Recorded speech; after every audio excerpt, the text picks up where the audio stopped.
ولا تكونوا كالذين تفرقوا واختلفوا من بعد ما جاءهم البينات وأولئك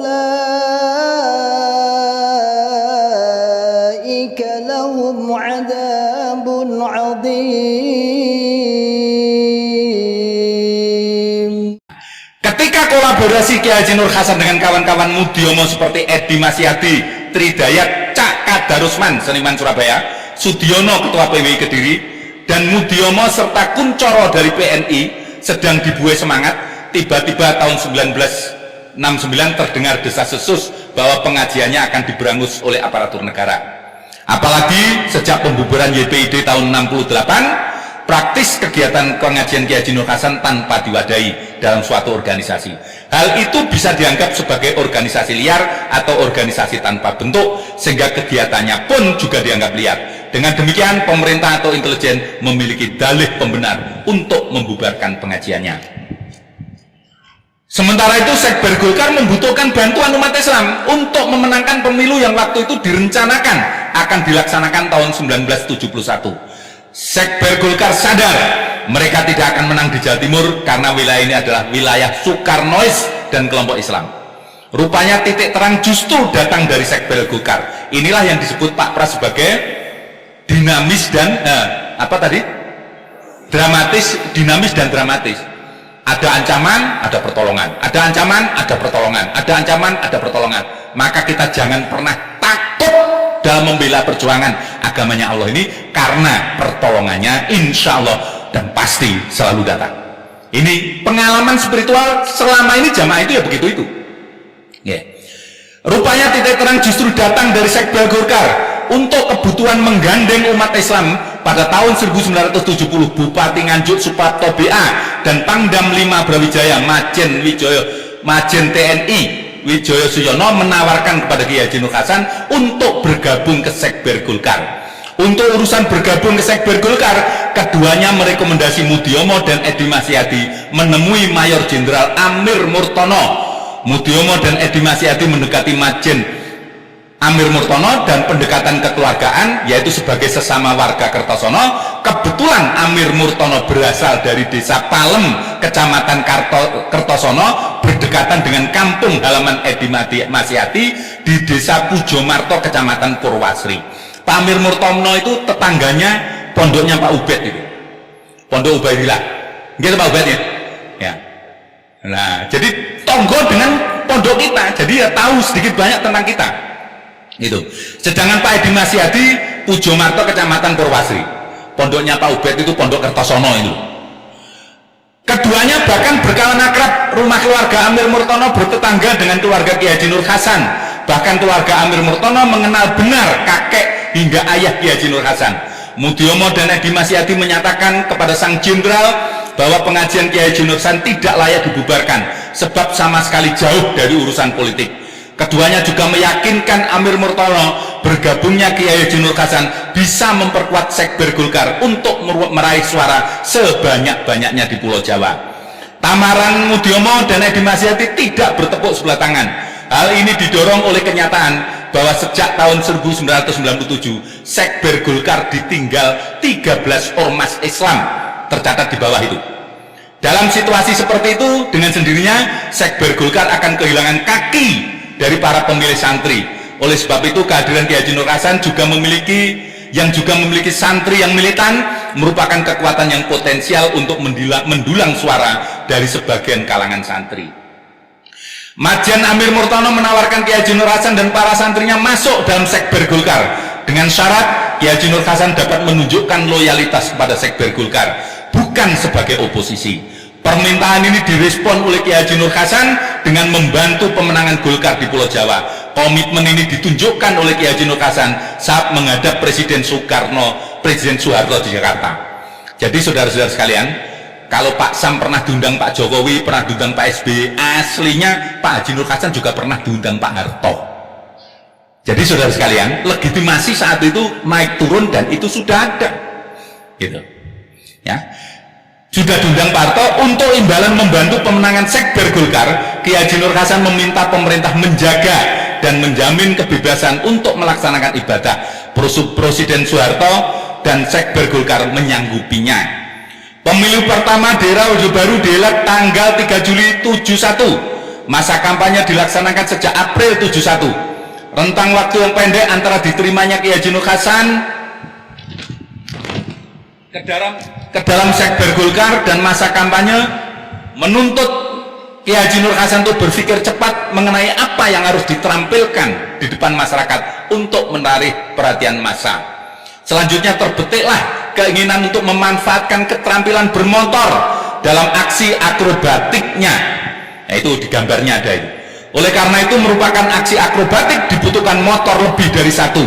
Kiai Haji Nur Hasan selanjutnya mengkoordinir seluruh santrinya yang memiliki motor besar agar ikut berkampanye. Bahkan para santri yang tersebar di berbagai provinsi diajak membeli Harley Davidson. Itulah kenapa tadi sampai sekarang kita masih punya Harley Davidson. Ya, karena masalahnya itu. Jadi itu memang ada sejarahnya gitu. Ada sejarah perjuangannya kenapa itu ada. Wujud totalitas Kiai Haji Nur Hasan membantu kampanye Golkar tidak main-main. Selain dukungan puluhan motor Harley Davidson, Kiai Haji Nur Hasan mengkampanyekan Orde Baru dan Sekber Golkar melalui radio swasta dan radio amatir yang disiarkan dari pesantren Burungan, yaitu Radio Amatir Barokah atau Radam Barokah.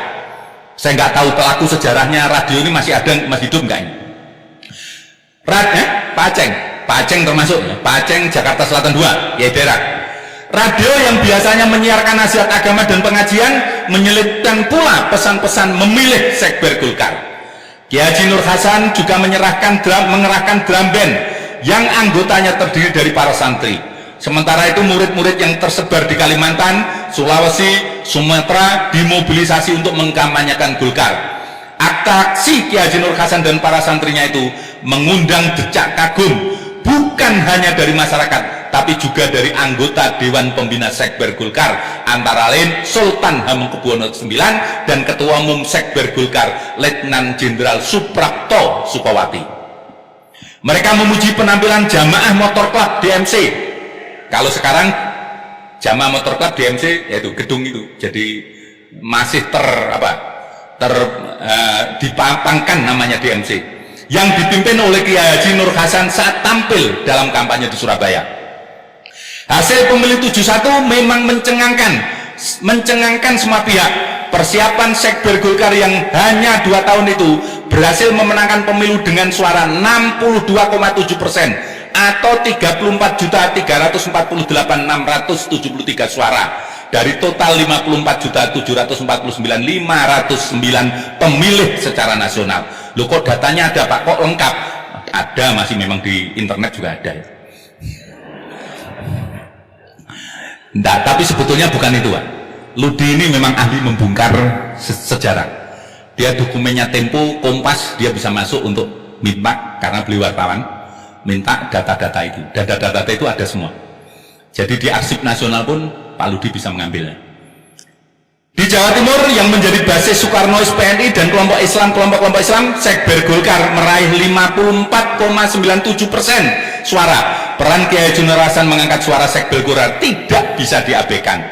Dia saat kesehatan Kiai Haji Nur Hasan menurun, dia menyatakan mengundurkan diri dan menarik diri dari segala aktivitas pengajaran di pesantren Burungan Kediri. Kemudian kepengurusan pesantren diserahkan oleh kepada Dr. Andes Nur Hasim, Raden Edi Masyadi, Dr. Andes Bahroni Hartanto, Sutoyo Wiryo Atmojo BA, dan Wiono BA. Mereka membantu organisasi untuk membina para santri Kiai Haji Nur Hasan. Kelompok muda inilah yang kemudian membentuk Yayasan Lembaga Karyawan Islam. Jadi namanya Lemkari, tapi singkatannya Lembaga Karyawan Islam.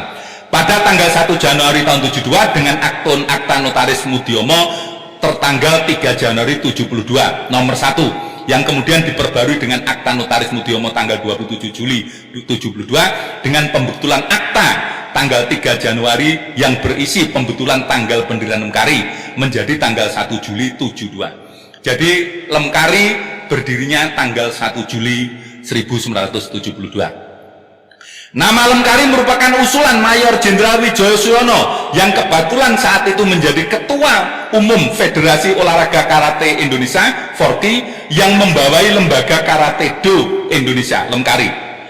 Para santri, jadi pada saat itu sempat ditanyakan, Pak Wijaya Suyono saat itu adalah Pangdam Brawijaya, Pangdam 5 Brawijaya. Pak Jenderal, karena masih teman dekat dengan Pak Nur Hasim, kemudian ditanya Pak Bahroni Hartanto, Pak Edi Masyadi, kenapa pakai nama Lemkari? Kan Bapak juga ketuanya lembaga Karate Do Indonesia, ben biar dikira milikku. Jadi justru pada saat itu pengambilan nama Lemkari adalah untuk mengamankan agar dikira itu miliknya Wijaya Suyono. Lah punyanya jenderal kan semua jadi takut gitu.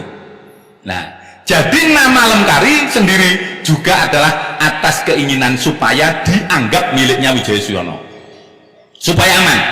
Para santri Kiai Haji Nur Hasan sempat menyatakan kebimbangan dengan nama Lemkari.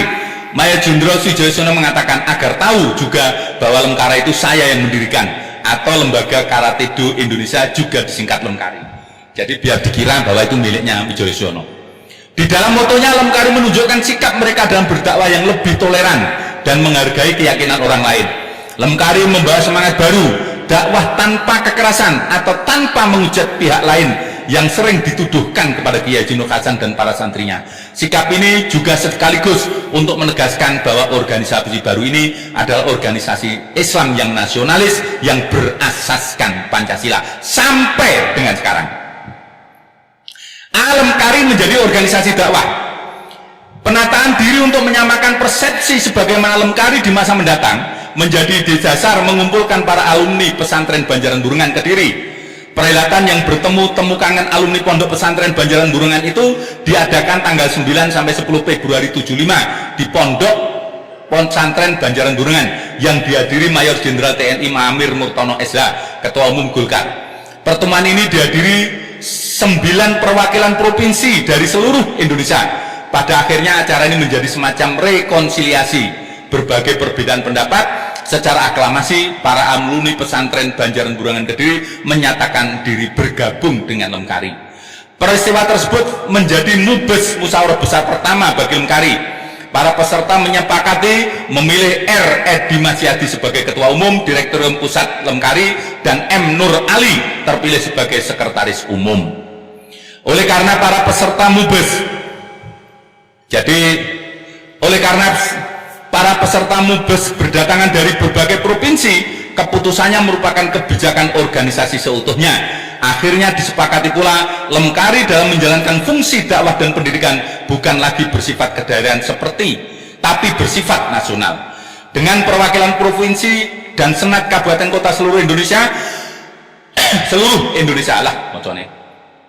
Meskipun demikian, Direktorium Pusat Lemkari tetap berkedudukan di Pondok Pesantren Banjaran Burungan, Jalan Hos Cokroamito nomor 195 Kediri, Jawa Timur, yang sekarang untuk pintu selatan, yang sekarang menjadi sekretariatnya DPD LDI Kota Kediri. Dalam hal ini santri Kiai Haji Nur Hasan tidak semuanya bergabung dengan Lemkari. Di Jakarta misalnya mereka membentuk Karyawan Dakwah Islam Kadem. Di Jawa Barat membentuk Lembaga Karyawan Dakwah Islam LKDI. Di Jawa Tengah dibentuk Yayasan Karyawan Islam Yakari. Di Kalimantan Selatan terbentuk Karyawan Tablik Islam atau Karti. Hubungan Lemkari dan Golkar semakin dekat berdasarkan rekomendasi Panglima Komando Operasi Pemulihan Keamanan dan Ketertiban Daerah Pangkop Kamtibda Jawa Timur nomor STR ada itu silakan baca, yang resmi turun tanggal 2 April tahun 73, dan rekomendasi dari DPD Golkar Jawa Timur nomor STR ini, Lemkari secara resmi menjadi organisasi yang terhimpun dalam Golkar. Lemkari merupakan organisasi kemasyarakatan Islam yang pertama kali masuk ke dalam tubuh Golkar. Bahkan dulu, saudara-saudara sekalian, saya bukunya, dokumennya masih ada. Top suratnya Lemkari itu adalah, misalkan pusat Direktorium Dirpus Lemkari, di bawahnya itu ada dalam kurung Keluarga Besar Golongan Karya. Dulu pelaku sejarah organisasi tahu pasti itu. Jadi selalu di bawahnya itu ada Keluarga Besar Golongan Karya. Perkembangan selanjutnya 10 sampai 12 Juni 81 diadakan musyawarah besar Mubes Lemkari yang kedua bertempat di Gedung Granada Jakarta. dihadiri 19 perwakilan daerah tingkat 1. Para peserta Mubes pada akhirnya memutuskan untuk berdakwah dalam skala yang lebih luas. Akhirnya Lemkari bukan hanya milik karyawan atau simpatisannya, namun berubah menjadi lembaga dakwah. Kepanjangan Lemkari yang awalnya lembaga karyawan Islam dirubah menjadi lembaga karyawan dakwah Islam. Ada dakwahnya. Mubes ini memiliki semangat pembaruan dalam metode dakwah. Para pengurus Lemkari menyepakati tema Munas Mubes pada saat itu adalah peningkatan metodologi dakwah dalam rangka menunjang pembinaan trilogi kerukunan umat beragama serta partisipasi umat beragama dalam mensukseskan pembangunan bangsa. Jadi menyesuaikan dengan program pemerintah pada saat itu. Mubes saat itu kembali menegaskan Lemkari sebagai lembaga pendidikan keagamaan dan kemasyarakatan terus terjaga citranya yang dirumuskan dalam kerangka tri daya guna fungsi. Fungsi pertama, Lemkari sebagai pendidikan dakwah keagamaan.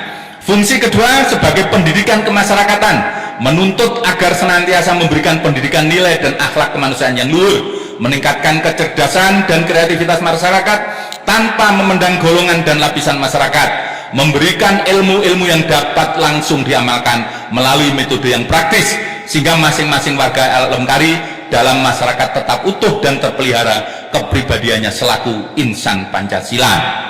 Ketiga, sebagai pengembang potensi Golkar, maka Lemkari senantiasa berusaha untuk memperluas dan memasyarakatkan gagasan-gagasan pembangunan agar segenap lapisan masyarakat dapat mengerti serta membina potensi budidaya masyarakat bersatu dalam barisan Orde Baru dalam keluarga besar golongan karya.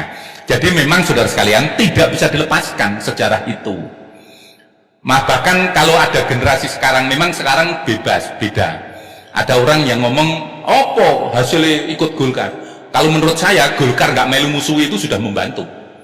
Karena dimusuhi Golkar itu berarti dimusuhi pemerintah. Ingat, kita gabung itu karena mau diberangus. Ya mungkin permainan juga, supaya tergantungan dengan mereka. Tapi paling tidak, saudara sekalian, itulah bentuk adaptasi. Yang kita selalu beradaptasi dengan lingkungan dan negara sampai kita bisa sekarang sumebar sampai sekarang, sampai ke 5 benua kita sudah ada. Nah, termasuk hadir di tengah kita dari Republik Demokratik Kongo, brother, where are you brother? Dari from Republik Demokratik Kongo. Nah itu, silakan nanti foto bersama, orangnya tinggi. Nah, itu mondok di pesantren Wali Barokah. Jazakallahu khairan, thank you so much.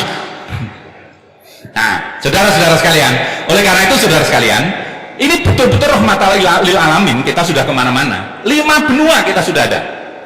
Beritanya di mana? Suriname, berapa masjid? 16 masjid. Kita sudah punya 16 masjid di sana, alhamdulillah, saudara-saudara sekalian. Oleh karena itu sekali lagi kita bisa diterima di Indonesia dan bisa diterima di mancanegara. Hadir di sini juga salah satu nanti pemateri adalah dari Australia tapi kulit Jawa, yaitu Cak Emir. Hadir pula dari Australia kulitnya Jawa, nggak apa-apa. Nah gitu. Lemkari menegaskan kembali bahwa kerukunan antar umat beragama merupakan salah satu prinsip dakwah Lemkari. Salah satu pokok pikiran dalam prinsip dakwah itu, Lemkari mengharapkan A. Setiap umat Islam menghilangkan sikap fanatisme buta. B.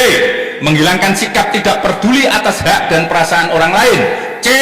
Membentuk sikap lapang dada, keterbukaan dan toleransi tanpa harus menjadi sinkretis pencampur aduan yang dibuat-buat sehingga merusak nilai-nilai agama itu sendiri. Sebagai keluarga besar Golkar, maka Mubes itu Lemkari mengeluarkan pernyataan sikap mendukung dan memenangkan Golkar dalam pemilu 1982 pada saat itu. Nah, jadi saudara-saudara sekalian, alhamdulillah pada saat itu kemudian mulai banyak jamaah-jamaah pengurus yang haji frisit dari Golkar, sehingga hajinya menjadi Abu Bakar atas budi baik Golkar. Kebetulan tahun 92 saya kebagian atas budi baik Golkar, ya frisit pada saat itu. Untuk menyesuaikan kebijakan organisasi yang bersifat nasional ini, Direktorium Pusat atau Kantor Pusat Lemkari dipindah dari Kediri ke Jakarta. Lokasi kantor pusat terletak di Jalan Tanah Abang 4 nomor 51 Jakarta Pusat. Ini tempatnya Pak Andi Nurdin kalau nggak salah, atau teman Pak Samsudin Zahar. Mubes yang dihadiri 13 perwakilan provinsi ini kembali memilih RH Edi Masyadi sebagai Ketua Umum dan Dr. Andes Haji Samsudin Zahar sebagai Sekretaris Jenderal. Pada tahun 86 sebanyak 19 perwakilan provinsi bertemu kembali mengadakan Mubes kali ketiga. Peristiwa ini terjadi pada 2-4 Mei 86. Mubes kali ini menjadi penting karena lahirnya Undang-Undang Nomor 8 Tahun 85 tentang keormasan yang mengatur mengenai organisasi kemasyarakatan. Undang-undang ini mewajibkan semua ormas harus berasas Pancasila dalam anggaran dasar organisasi. Dalam Mubes ini terpilih Dr. Andes Haji Ahmad Suwarno sebagai Ketua Umum dan Dr. Andes Haji Samsudin Zahar sebagai Sekretaris Jenderal. Direktur Pusat pun berpindah dari Jalan Tanah Abang ke Jalan Tawakal 9, 13-15 Jakarta Barat yang kita kenal dengan WISPA. Bahkan saudara sekalian, waktu itu Pak Karno, kita sama-sama tahu salah satu senior kita almarhum Pak Haji Ahmad Suwarno ini orangnya, Pak Haji Ahmad Suwarno itu latar belakangnya adalah dia satu pendidikan dengan Suryadi yang langsung dididik oleh Pak Karno pada saat itu. Berarti sangat PNI pada saat itu, sangat PDI, ya, sangat marhen. Nah, ketika saat itu kemudian ditunjuk beliau menjadi ketua Kadin sebelum jadi ketua umum. Ketika itu pertanyaannya sederhana, kalau zaman dulu sederhana sekali. Didatangi Mbah Ahmad, Warno, nggih, kamu jamaah, nggih, kamu sanggup taat, sanggup, saiki kamu jadi ketua Kadin. Loh gitu saudara. Jadi sederhana sekali. Sekarang kamu jadi ketua Kadin. Lah karena apa? Sudah sanggup taat, ya taat. Sami'na wa atona masatona. Lah kita saudara sekalian, dalam organisasi kita ini gampang. Sing didapuk meneng itu amal soleh. Yang didapuk ngomong itu amal soleh. Yang didapuk gerak itu juga amal soleh. Semua amal soleh, semua dapat pahala. Itulah istimewanya kita di dalam jamaah. Muga-muga Allah paring barokah. Kelahiran LDI pada tahun 90, Direktur Pusat Lemkari berencana menggelar Mubes keempat yang dihadiri oleh 26 provinsi. Sebelum 26 provinsi dengan berdiri di bawah naungan Golkar, tentu Lemkari pada posisi berbeda dengan ormas Islam umumnya pendukung P3. Masalah partisan terhadap partai inilah yang merupakan salah satu pemicu kampanyenya, kontroversi dan kesan eksklusif. Pertimbangan-pertimbangan itulah yang membuat kepengurusan hasil Mubes Lemkari yang ketiga menyelenggarakan Mubes keempat. Untuk itu pendekatan intensif dilakukan dengan Menteri Dalam Negeri pada saat itu Jenderal TNI Purnawirawan Rudini.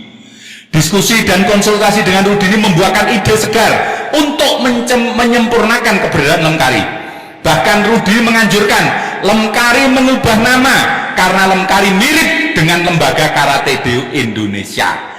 Kalau Wijaya Suyono ben namanya sama biar dikira milikku. Kalau sekarang justru karena sama namanya dirubah, bukan lagi Lemkari, yang juga disingkat sama Lemkari, di mana Rudini menjabat sebagai ketua umumnya. Perubahan nama ini sekaligus juga diupayakan mengubah visi misi Lemkari agar lebih profesional, inklusif, terbuka, yang lebih berwawasan nasional. Hal ini sesuai dengan cakupan cabang Lemkari yang telah tersebar di 26 provinsi di Indonesia. Usulan Rudini dalam pertemuan informal menjadi pemikiran serius para pengurus Lemkari saat itu. Bahkan Dr. Andes Haji Ahmad Suwarno berpendapat pergantian nama Lemkari adalah kehendak sejarah, takdir Allah. Perubahan nama ini menjadi pangkal evolusi organisasi bagi Lemkari. Perubahan ini diharapkan menjadi Lemkari dapat melakukan lompatan besar memasuki fase kontribusi menurut takdirnya sebagai organisasi kemasyarakatan dan ikut memberi pemikiran-pemikiran dalam pembangunan moral bangsa. Dalam pertemuan dengan Rudini itu akhirnya lahirlah nama Lembaga Dakwah Islam Indonesia atau LDI.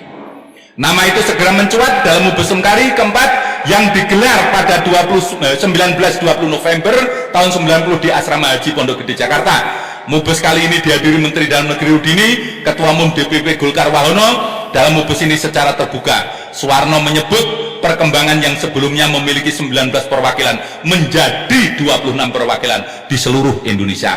Bukan karena kehebatannya sebagai Ketua Umum atau pimpinan kolektif, Dirpus Lemkari, namun karena bantuan pemerintah. Posisi ini menunjukkan Golkar memegang peranan dalam perkembangan Lemkari. Saat itu Lemkari menyadari benar hal ini, sehingga ketika Soeharno tidak berminat mencalonkan diri kembali, para pengurusnya menjadi jaminan siapapun ketua umum yang terpilih akan menyalurkan aspirasinya ke Golkar. Barangkali hal ini bisa dikatakan sebagai balas budi Lemkari atas kerjasamanya dengan Golkar. Gampangannya karena selama ini dibantu, dilindungi paling tidak, yaitu dibantu pengamanannya oleh Golkar pada saat itu.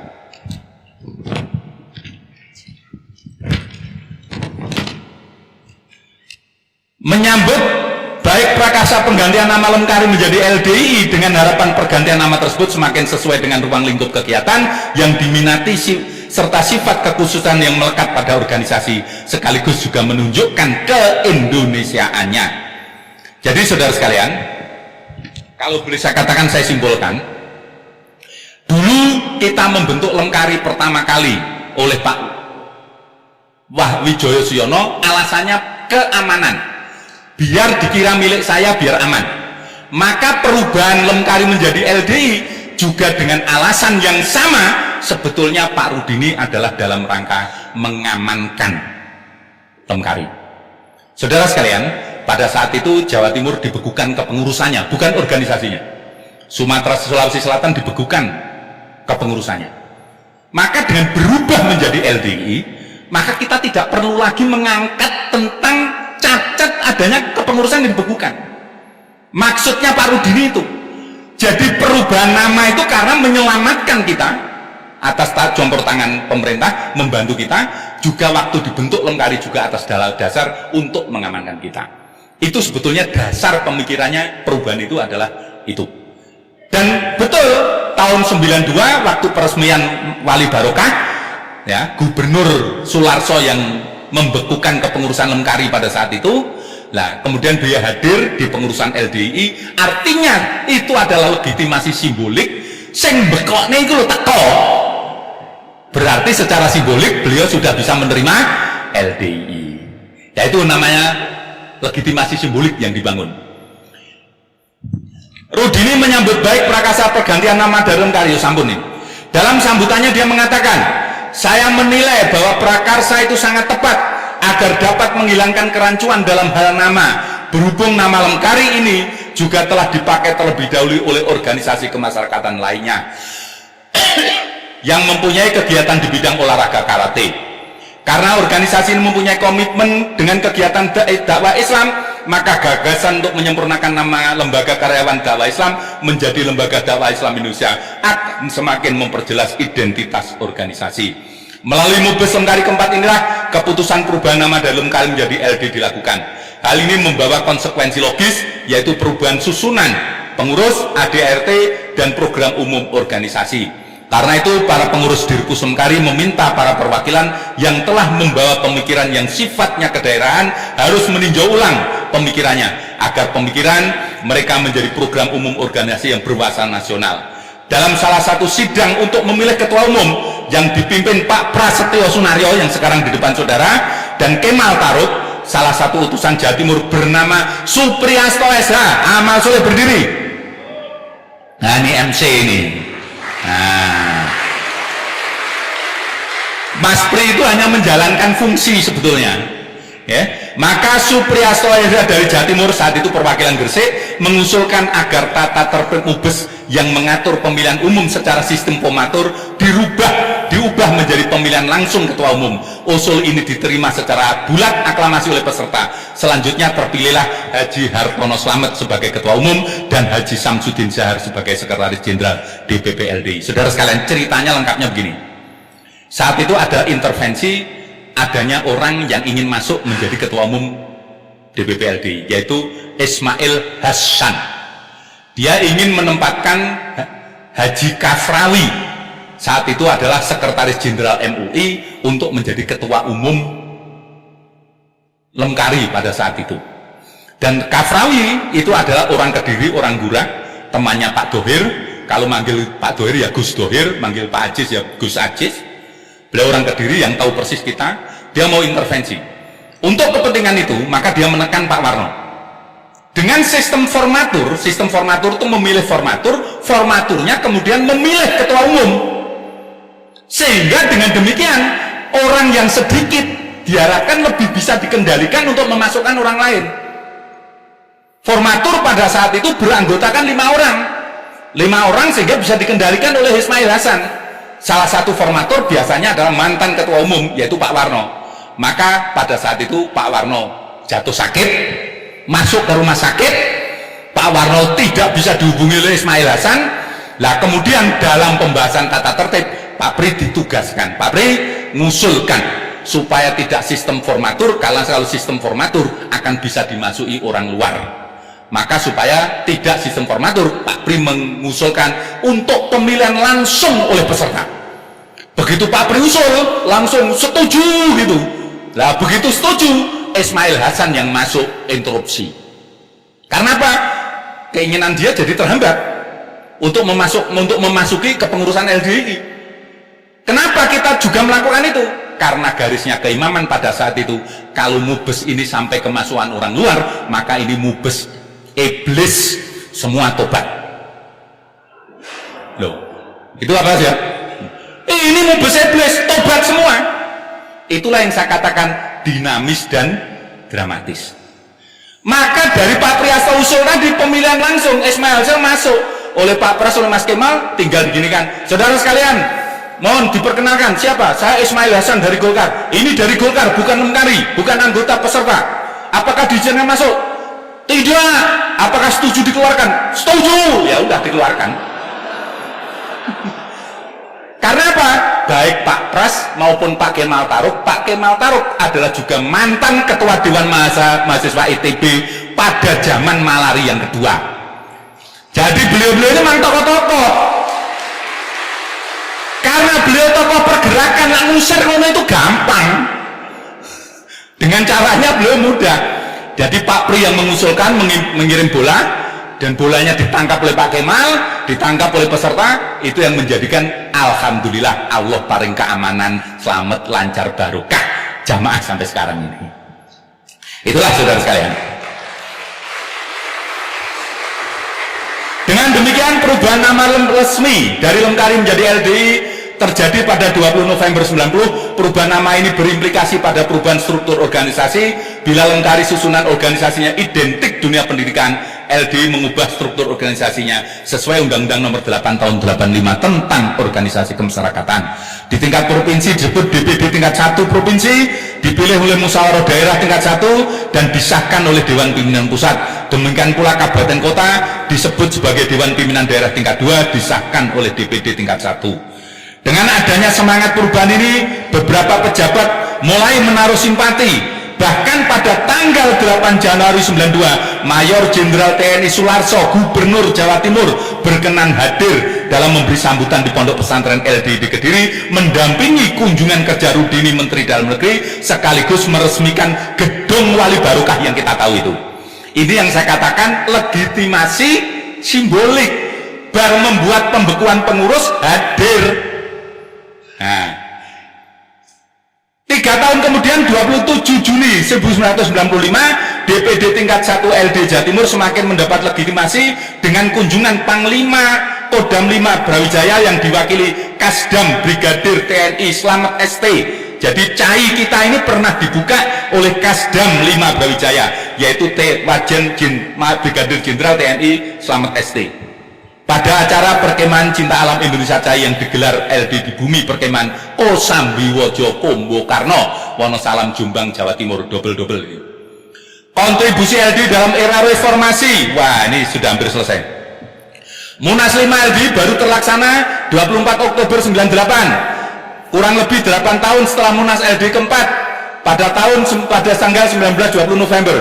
Akhirnya menentukan, waktu itu belum profesor, Dr. Kiai Haji Abdullah Sam MSc menggantikan Haji Hartono Slamet dengan HR Sunaryo SH. Yang ini saya katakan ada 3 Sunaryo, HR Sunaryo, HD Sunaryo, HP Sunaryo. Ini sekjen dulu HR Sunaryo selaku sekretaris jenderal untuk pengurusan DPP LD periode 1998-2003. Pada Munas LD kelima tersebut, DPP LD membawai 27 DPD provinsi termasuk Timur Timur. yang terdiri dari 245 DPD Kabupaten Kota yang menampung jutaan anggota dan simpatisan.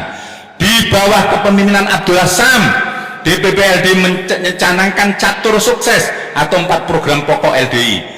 Tidak usah saya perkenalkan Pak Sam karena insya Allah besok akan tampil. Program ini digadang-gadang akan meningkatkan kontribusi LDI terhadap pembangunan bangsa dan negara. 4 program itu meliputi organisasi, pendidikan dan pembangunan, pemberdayaan potensi LDI, dan peran serta sosial kemasyarakatan. Baru 9 bulan mengendalikan bidang organisasi kepengurusan, Abdullah Sam langsung disambut pekerjaan luar biasa. LDI harus bersiap menghadapi pemilu tanggal 7 Juni 99. Pertanyaan yang muncul saat itu adalah, haruskah LDI tetap menyalurkan aspirasi kepada Golkar? Karena sempat diobok-obok oleh Ismail Hasan. Nah, pertanyaan itu muncul, pertanyaan yang tidak mudah dijawab, namun akhirnya terjawab otomatis atas izin keimaman. Ya, gitu ya.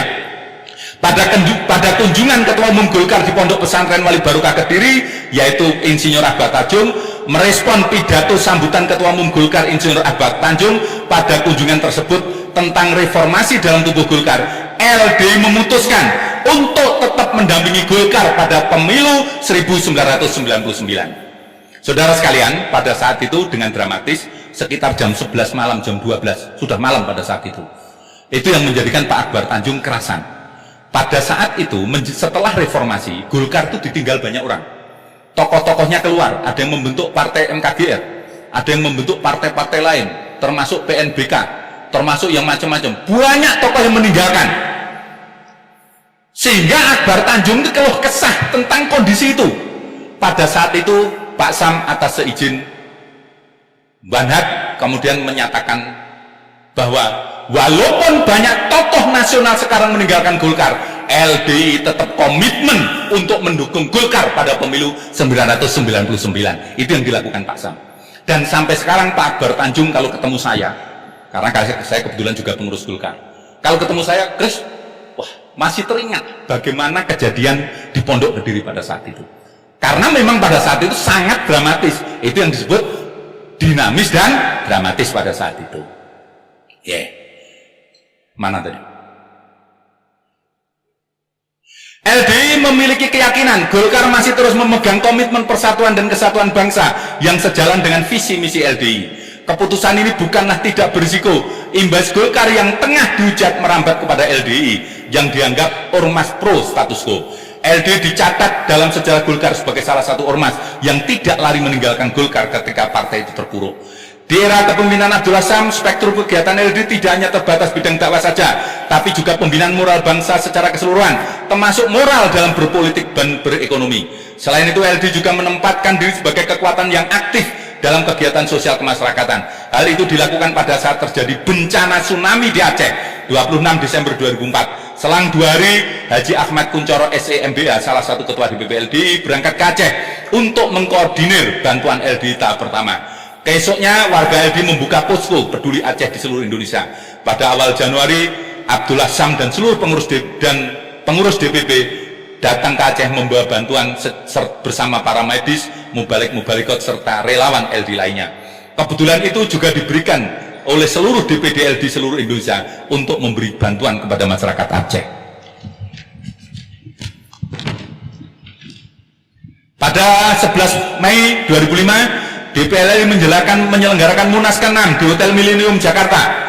Seharusnya momen ini sudah dilaksanakan 2003. Namun demikian karena suasana krisis ekonomi maka pelaksanaan menjadi mundur. Pelaksanaan Munas ke-6 ini melaksanakan hasil kesepakatan Rapimnas 2004. Munas ke-6 ini dihadiri DPD LDI dari 32 provinsi, 562 peserta perwakilan DPD LDI Kabupaten Kota, dan 70 peserta peninjau terdiri dari guru pondok pesantren LDI. Munas ke-6 digelar dengan semangat civil society, kebangkitan kesadaran ormas untuk memenuhi panggilannya dalam rangka menciptakan masyarakat mandiri sebagai mitra pemerintah, membangun bangsa dan negara. Inilah mendorong panitia mengundang beberapa narasumber yang bukan pejabat negara, misalkan Dr. Komarudin Hidayat, mantan rektor, guru besar filsafat dan direktur pasca sarjana UIN Syarif Hidayatullah Jakarta pada saat itu. Dr. Yudi Latif, deputi rektor Universitas Paramadina yang juga cendekiawan Muslim. sekarang menjadi ketua KKP Pancasila ya. Dan Dr. Insinyur Kiai Haji Andi Jamaru Bulung MSc, ketua PBNU, mewakili Kiai Haji Hasyim Musadi yang saat itu menjalani opname di Rumah Sakit Medistra. Pejabat negara yang hadir memberi materi adalah HR Agung Laksono, ketua DPR RI, Ferry Mursidan Badan, ketua Komisi 2 DPR RI, dan Dr. Abdul Hakim Garuda Nusantara, ketua Komnas HAM. Pada tanggal 6 hingga 8 Maret 2007, DPP LDI kembali menyelenggarakan Rakernas di Mawar Conference Room, Balai Kartini, Jakarta. Rakernas ini dihadiri 1.200 orang yang terdiri 800 pengurus LDI, mulai tingkat DPP hingga DPD provinsi dan kabupaten kota, dan 4.400 ulama yang terdiri guru pesantren dan pengurus pesantren. Acara ini dibuka oleh Menteri Koordinator Kesejahteraan Menko Kesra Burisal Bakri. Rakernas 27 menjadi seperti tonggak agar LDI terus amar ma'ruf nahi mungkar. Abdullah Sam menyatakan, kami mengajak seluruh masyarakat rumah, terutama umat Islam, mengelola bumi Allah Subhanahu wa Ta'ala secara halal dan baik, barokah dan bebas dari riba. Usai Rakernas ini, DPP LDI melalui tim syariah menyusun kitab fikih khusus ekonomi syariah, buku saku bermuamalah secara syariah, dan petunjuk mengenai tata cara pembentukan lembaga keuangan mikro syariah. Hingga saat ini, kontribusi nyata LDI dalam pembangunan berbagai sektor terekam, mulai pembangunan konstitusi bernegara seperti penegakan Pancasila, pembangunan kesehatan lingkungan hidup, pembangunan UMKM, pembentukan karakter bangsa melalui pendidikan generasi muda, sampai pada pembangunan pemuda melalui gerakan pramuka. Nanti insya Allah semua ini gambarnya akan dimunculkan di Pak Sam besok. Besok Pak Sam akan menampilkan kegiatan-kegiatan itu. Saat ini LDI adalah salah satu ormas Islam yang menjadi pelopor penghijauan.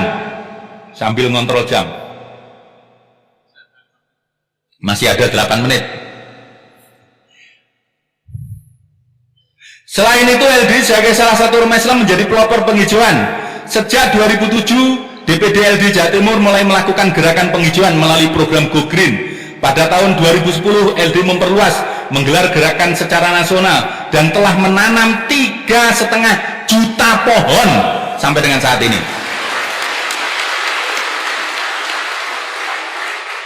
Sementara di bidang politik, pada pemilihan umum legislatif tahun 2014, 323 warga LDI maju menjadi calon wakil rakyat, tapi maju saja belum jadi semuanya. Tapi paling tidak itu adalah berarti diterima keberadaan. Tadi saya katakan legitimasi. Pada waktu Orde Baru 97, LDI diminta untuk menjadi, di Jawa Timur khususnya, waktu itu diminta untuk menjadi calon anggota DPRD untuk pemilu 97. Saat itu kemudian musyawarah ditunjuk saya ditunjuk karena zaman Orde Baru itu melalui Litsus, dicek, dipanggil kode melalui Litsus. Pada saat itu semangatnya satu, saya dengan Pak Semoga Jaya kalau nggak salah pada waktu itu. Lah kalau kita lolos berarti kita ini orang baik. Kesimpulannya itu, kita bukan kok masalah menang jadi atau tidak. Saya pada saat itu berada di urutan ke-80, yang dipilih 80, saya di urutan 80. Berarti kalau Golkar menang 100%, saya baru jadi. Pak Semoga Jaya kalau nggak salah urutan 111 kan, 110 waktu itu. Jadi ya kita maju karena kita diperintah untuk saat itu. Selain itu, LDI menggalang kerjasama dengan MUI, ada MOU-nya, Departemen Agama, Universitas Negeri Islam dan Swasta, NU, Polri, menggelar pelatihan juru dakwah untuk menangkal gerakan radikalisme, untuk penguatan ekonomi syariah. LDI juga mendirikan berbagai Baitul Mal wa Tamwil BMT. Pada tahun 2015, untuk pertama kali LDI mencoba mengembangkan sayap internasional dengan menggelar Asian Small and Medium Enterprise Partnership atau ASMEP yang bertujuan membangun kemitraan UMKM se-Asia Tenggara, yang dimulai dengan konvensi dan diikuti gerakan nyata membuat jaringan kerja UMKM di negara-negara anggota ASEAN. Makanya tadi ada jamaah yang ahli lele dan ikan gabus, itu sebetulnya hasil ASMEP ini. Ada Kamboja yang ikut juga tertarik kemudian sampai ke Kamboja. Pada periode kepemimpinan Abdullah Sham, legitimasi dan kontribusi LD di mata pemerintah semakin meningkat, yang ditandai dengan 2 kali diterima oleh Presiden Susilo Bambang Yudhoyono dan telah 3 kali diterima oleh Presiden Joko Widodo di Istana Negara. Mulai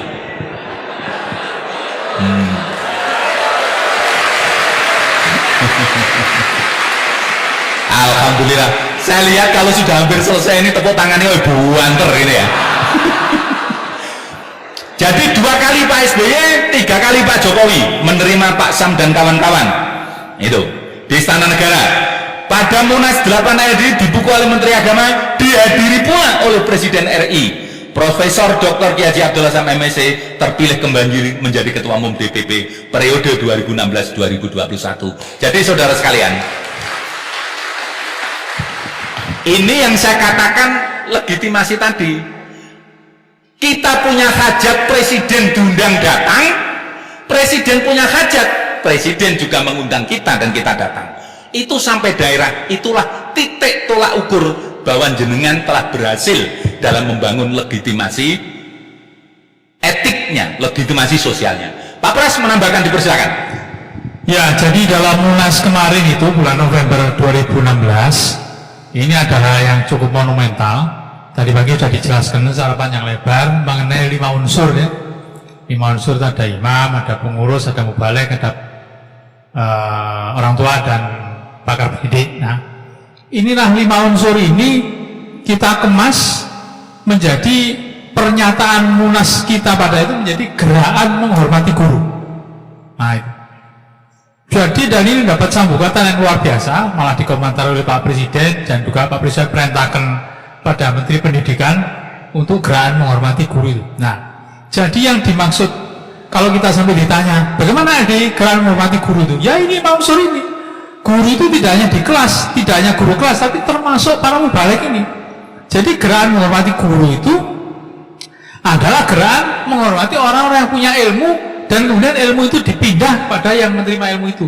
Itulah kita maksud dengan guru. Jadi guru dalam arti luas. Itulah ciri khas daripada kita ini. Jadi kita tahu siapa yang harus dihargai itu. Nah, guru ini ya sudah luar biasa, Pak. Kita tidak mungkin maju tanpa guru itu. Maka kita ada gerakan menghormati guru itu. Itulah yang kita canangkan pada Munas yang bulan November yang Pak Sam itu terpilih itu, sekaligus pada kita membuat pernyataan mengenai gerakan menghormati guru. Jadi nanti kalau ada pertanyaan apa gerakan menghormati gurunya ya itu kita jelaskan 5 unsur itu. Guru tidak hanya termasuk membahas putra putri kita ya di sekolah, di rumah, di luar sekolah dengan 5 unsur tadi itu. Inilah wujud kita pentingnya generus itu. Pernyataan sederhana gerakan menghormati guru. Prakteknya 5 unsur itu. Ya toh? Nah, itulah Pak. Oleh karena itu mubalek itu patut dihormati. Gitu loh. Ya. Jadi kalau dikatakan, kalau tadi sudah dikatakan Pancasila, narkotika, ngaji, mubalek. Ya itu. Jangan patah semangat sebagai mubalek. Sekali lagi, pesan moralnya, jangan pernah ingin berhenti menjadi mubalek. Justru mari kita menjadi mubalek, berilmu semuanya. Kita tingkatkan ilmunya. Itu bagian dari gerakan menghormati guru. Saudara sekalian, kalau semua berilmu, sebetulnya lebih mudah diatur dalam jamaah ini. Semua jalan mulus, Pak. Basicnya itu semua ilmu, karena al ilmu hayatul Islam wa imadul iman. Karena itu pengurus organisasi pun sekarang punya target, ditarget untuk harus punya target-target yang harus dilakukan. Sebelum musyawarah mesti ngaji, pengurus organisasi DPP harus ngajar. Ini pengalaman menarik saudara sekalian dengan program PPG. Ada pengurus DPP yang laporan anaknya yang masih SD itu sudah hafal 2 juz 29 dan 30, masih SD. Lah kebetulan waktu sholat di rumah, pengurus DPP ini ngimami di rumah, makmumnya adalah anaknya. Begitu dimakmumi selesai sholat, komentar anaknya yang sudah hafal 2 juz tadi, bapak suratnya pendek salah kabeh. suratnya pendek salah semua. Jadi di mana itu hasil pendidikan dalam jamaah. Itu pula yang memicu DPP harus ngaji, organisasi harus ngaji semuanya. Jadi berilmu, jangan pernah putus jadi mubalek. Penutup, materi KLDI ini secara singkat dibuat sebagai rujukan bagi warga LDI dalam mewadahi LDI sebagai wadah menyalurkan aspirasi, wadah pengabdian, dan wadah perjuangan dalam peran sertanya membangun masyarakat, bangsa, dan negara yang berkeadilan. Semoga Allah paring manfaat barokah. Saudara sekalian, ini baru materi awal, nanti akan dikembangkan karena seperti di Gading juga minta materi agar murid-muridnya, siswa-siswanya, termasuk MT-MT-nya supaya mengenal LDI. Maka inilah ikhtiar upaya kita untuk mengenalkan LDI. Insya Allah tahun-tahun depan akan disempurnakan. Alhamdulillah, jazakumullah khairan Pak Ludi dan Pak Pras, juga seluruh peserta. Alhamdulillah, jazakumullah khairan. Mohon maaf kalau ada kekilafannya. Assalamualaikum.